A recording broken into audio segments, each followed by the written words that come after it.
In this video tutorial, I'm going to share to you on how I can fix invalid license recent code missing DLL on your Windows 11. So let's get started. So first, go to the Windows search bar and simply type CMD. On the right pane, click the option Run as Administrator. And here, simply type SFC space / scan now. SFC space / scan now and hit enter. Scan now is just one word and no space in between, so the system scan will begin. Simply wait for the process to be 100% completed. And once it is 100% completed, type exit in the command prompt window and then right click at the start button, shut down or sign out and restart. Next, simply check your system type first. So type system information on the Windows search bar, click on it under the best match.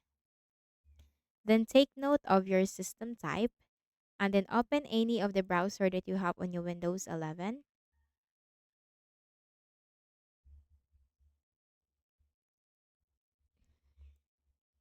Search for Visual C++ Redistributable and hit enter. Click on the first option. Scroll down and you have to click the link corresponding to your system type that will be downloaded from here. Double click.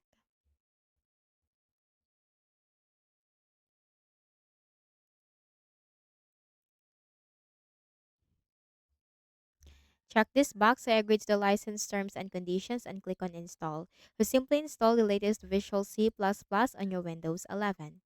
And the next thing that you can do is to also consider update your Windows 11. So click on the start button and then you have to go to settings. From the list of options on the left pane, click on Windows Update and simply click the button right here to download and install the latest updates for your Windows 11. Currently, I am downloading and installing the updates for my Windows. So that's it, and I hope this video helped you. Kindly please do not forget to hit the like button and subscribe to this YouTube channel. Thank you for watching the video.